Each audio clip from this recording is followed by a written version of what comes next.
तो नमस्कार, एक बार फिर से स्वागत है आप सभी का मेरे इस YouTube चैनल में। आज हम फिर एक बेहतरीन टॉपिक के ऊपर चर्चा करेंगे और आज का जो टॉपिक रहेगा वो टेक्सटाइल सेक्टर से रहेगा। तो दोस्तों, जिस प्रकार से अभी मार्केट का बीता हुआ बुल रन जो गया, उसमें टेक्सटाइल सेक्टर ने कोई खास प्रदर्शन नहीं किया है। तो दोस्त, हो सकता है आने वाले समय पर अब टेक्सटाइल सेक्टर का समय आ गया हो, क्योंकि काफ़ी लंबे समय हो गए यह जो स्टॉक्स हैं वो चले नहीं हैं। तो आने वाले समय पर ये स्टॉक पर हमें नज़र बना करके रखना चाहिए, जो फंडामेंटली स्ट्रांग है और जिसका बिजनेस आगे चल के काफ़ी बेहतरीन हो सकता है। तो उसी लाइन पर दोस्त हम एक बेहतरीन कंपनी के बारे में बात करेंगे। कंपनी का नाम है आसिमा लिमिटेड। दोस्तों, आसिमा लिमिटेड की इनकॉर्पोरेट हुआ था 1982 में और अभी जो यह कंपनी है वो टेक्सटाइल, रियल एस्टेट और ट्रेजरी बिजनेस पर अपना पैर जमाया हुआ है। मुख्य व्यवसाय इनका जो है टेक्सटाइल का है, जिसमें यह फैब्रिक्स मैन्युफैक्चरर में एक लीडिंग कैंडिडेट है हमारे भारत में। दोस्तों, अगर मैं कंपनी की जो है प्रोडक्ट्स प्रोफाइल की बात करूं, तो यह फैब्रिक्स जैसे कि डेनिम हो गया, पीस डाइट फैब्रिक्स है और फ्यूजिबल, इंटरवोवेन और इंटरलाइनिंग्स फैब्रिक्स का जो है ये प्रोडक्शन करता है। इसके अलावा मैं कंपनी की गारमेंट्स में की बात करूं, तो कंपनी जो है ड्रेसेस वगैरह जो है बनाने का काम करता है, जैसे कि ड्रेस शर्ट्स हो गया, कैजुअल शर्ट्स है और कैजुअल, और उसके बाद कैम्प शर्ट हो गया, वेस्टर्न शर्ट है, इंजीनियरिंग शर्ट है, मतलब इतने सारे जो है, बहुत सारे इनका जो है जीन्स हो गया और कोटेड जीन्स है, ये सब चीज, ड्राई जीन्स वगैरह सब चीज बनाने का कंपनी काम करता है। इसके अलावा कंपनी जो है अपने प्रोडक्ट्स को अपने एक ब्रांड के तहत जो है सेल करता है, जिसको आइकॉन नाम से अपना जो है ब्रांड रखा हुआ है और ये अपने ब्रांड के साथ जो है रेडी टू स्विच भी ऑफर करता है। दोस्तों, कंपनी रियल एस्टेट के सेक्टर में भी काम करता है।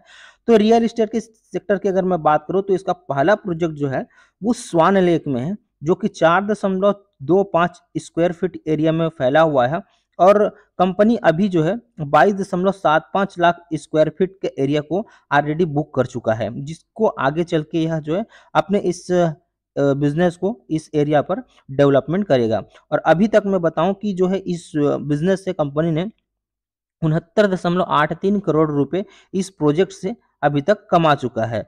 और अगर जो है कंपनी इसको पूरा कंप्लीट करता है, तो टोटल जो है 350 करोड़ रुपए तक का रेवेन्यू जो है इस प्रोजेक्ट से यह जनरेट कर सकता है। इसके बाद इनका जो अगला प्रोजेक्ट है वो है द द सोवेरिन करके है, जो कि 4 से 5 BFH के अपार्टमेंट है, जो कि 37 स्टोरी बिल्डिंग है और यहाँ पर यह जो प्रोजेक्ट है वो 6.46 लाख स्क्वायर फीट एरिया पर फैला हुआ है। और अभी यहाँ पर रेवेन्यू की बात करूँ, तो इस प्रोजेक्ट से कंपनी 92 करोड़ रुपए का रेवेन्यू जनरेट कर चुका है। और यह प्रोडक्ट जब पूरा कंप्लीट होगा, तो टोटल एस्टिमेटेड रेवेन्यू की अगर मैं बात करूँ, तो वो अप्रोक्सीमेट जो है 500 करोड़ रुपए तक का रेवेन्यू यहाँ से जनरेट किया जा सकता है। इसके अलावा कंपनी जो है ट्रेजरी बिजनेस पर भी अपना जो है व्यवसाय जारी कर रहा है, उस पर भी अपना हाथ आजमा रहा है, ऐसा आप बोल सकते हैं।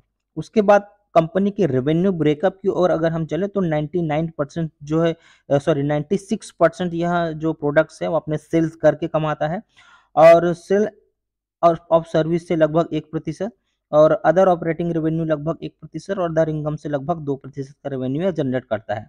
इसके अलावा दोस्त, इसमें सेगमेंट वाइड अगर मैं रेवेन्यू की बात करूं, तो टेक्सटाइल सेक्टर से मुख्य रूप से जो है लगभग 99% रेवेन्यू जनरेट करता है और 1% जो अपना अदर इन्वेस्टमेंट जो कर रहा है वहां से जनरेट करता है, जैसे कि वो टेक्सटाइल सेक्टर, रियल एस्टेट और जो है ट्रेजरी सेक्टर से, वहां से काफी कम रेवेन्यू जनरेट होता है। मुख्य बिजनेस इनका टेक्सटाइल ही है। अगर जियोग्राफिकल रेवेन्यू की मैं बात करूं, तो यह कंपनी को भारत के अलावा बाहर भी भेजने का काम करता है। तो 13% का जो रेवेन्यू है इनका एक्सपोर्ट से आता है और लगभग 87% का जो रेवेन्यू है वो हमारे भारत से डोमेस्टिक से आता है। तो इस प्रकार से दोस्त कंपनी का बिजनेस है, इनका रेवेन्यू सेगमेंट है, कहाँ से कितना कमाते हैं, ये सारी चीजें मैंने बताया। अगर यहाँ तक आपको वीडियो पसंद आया होगा तो वीडियो को लाइक कर दीजिए, चैनल को सब्सक्राइब करिए और बेल आइकन को जरूर हिट कीजिएगा, ताकि आने वाले समय पे आपको इस प्रकार का बेहतरीन वीडियो मिलते रहे। तो दोस्त, अब हम बात करते हैं कंपनी के फाइनेंशियल स्टेटस के बारे में, किस प्रकार से इनका फाइनेंशियल स्टेटस है। तो चलिए, इनके फाइनेंशियल स्टेटस जानने के लिए हम सबसे पहले इसका ओवरव्यू देख लेते हैं। तो ओवरव्यू में आप देखेंगे कि कंपनी का जो मार्केट कैप है वो 689 करोड़ रुपए का अभी मार्केट कैप है, यानी कि एक स्मॉल कैप कंपनी है, बहुत बड़ी कंपनी नहीं है, लेकिन आगे इसमें ग्रोथ की संभावना बहुत ज़्यादा है, उसको हम और आगे समझने का प्रयास करेंगे। करंट शेयर प्राइस देखिए अभी केवल 36 रुपए का इनका जो है करंट शेयर प्राइस है। एक पेनी स्टॉक के रूप में आप ले सकते हैं, लेकिन एक इनका जो फंडामेंटल है वो काफ़ी स्ट्रॉन्ग है। चलिए उसको आगे हम देखेंगे, समझ में आ जाएगा। 52 वीक हाई इनका 51 रुपीस है और 52 वीक लो इनका 16 रुपीस के आसपास इनका जो है 52 वीक लो है। इसके अलावा जो है कंपनी का अभी प्राइस टू अर्निंग रेशो देखेंगे तो 6.51 का है, जो कि इसके इंडस्ट्री पी के मुकाबले काफ़ी आपको सस्ते वैल्यूएशन पे मिल रहा है। इंडस्ट्री 30.1 पीक पर ग्रो कर रहा है और अभी जो कंपनी है आसिमा लिमिटेड वो 6.51 के पी पर अभी अवेलेबल है। तो आगे चल के यह अगर अपना बिजनेस को अच्छे से डेवलप करता है और इनका प्रॉफिट लॉस स्टेटमेंट से देखेंगे कंपनी आगे बढ़ रहा है नहीं बढ़ रहा है, अगर वहाँ पे हमको मजबूती नज़र आएगा तो डेफिनेटली आगे बढ़ रहा है और आगे अच्छा स्कोप आपको मिल सकता है इनकम जनरेट करने का। इसके अलावा कंपनी के बुक वैल्यू देखेंगे तो 16 रुपए का बुक वैल्यू है, तो बुक वैल्यू के हिसाब से भी आपको ज़्यादा कोई महंगा नज़र नहीं आएगा यह शेयर। इसके अलावा कंपनी का आरओई और आरओसी पर नज़र डालेंगे तो यह भी मेरे ख्याल से काफ़ी मजबूत है। आरओसी आप देखेंगे तो 19.2% का है, जो कि काफ़ी ठीक ठाक है, और आरओई की बात करें तो यह एक्सीलेंट है। रिटर्न ऑन इक्विटी 35.9% की है, जो कि काफ़ी अच्छा है, और इससे और भी अच्छी बात है कि कंपनी का भी फेस वैल्यू जो है वो 10 का है। तो दोस्त यहाँ पर और पीईजी नजरिए से देखेंगे आप प्राइस टू अर्निंग ग्रोथ से तो 0.05 का इनका जो है पीजी है, प्राइस टू अर्निंग ग्रोथ है। ऑपरेटिंग प्रॉफिट मार्जिन आप देखेंगे तो लगभग 33% का इनका ऑपरेटिंग प्रॉफिट मार्जिन है। और इस बीते हुए 3 साल में कंपनी का अगर आप सेल्स और प्रॉफिट ग्रोथ देखेंगे तो कंपनी का प्रॉफिट ग्रोथ 118% रहा है और सेल्स ग्रोथ जो है वो लगभग 47% इनका जो है सेल्स ग्रोथ रहा है। तो यहाँ पर भी आपको एक काफ़ी अच्छा चीज नज़र आता है फंडामेंटली। इसके बाद फिर अगर कंपनी छोटी है तो हम इस पर डेप्ट पे नज़र डालेंगे तो डेप्ट आप देखेंगे तो 124 करोड़ रुपए का डेप्ट है। इसके अगेंस्ट में कंपनी के पास 115 करोड़ रुपए का रिजर्व भी अवेलेबल है, मतलब कंपनी का डेप्ट इक्विटी रेशो ज़्यादा नहीं है, 0.40 का इनका डेप्ट टू इक्विटी रेशो है। और इसके अगेंस्ट में अगर आप जो है इनका इंटरेस्ट कवरेज रेशो देखेंगे कि इसकी कर्ज को चुकाने का जो क्षमता है वो 10 गुना है, जितना इंटरेस्ट से पे करता है उससे 10 गुना जो है यह अपना रेवेन्यू जनरेट करता है। तो इसमें भी कोई चिंता की विषय नहीं है, डेट फ्री आप मान सकते हैं, बहुत ज़्यादा डेप्ट इनका जो है नहीं है, बहुत कम मिनिमम डेप्ट है।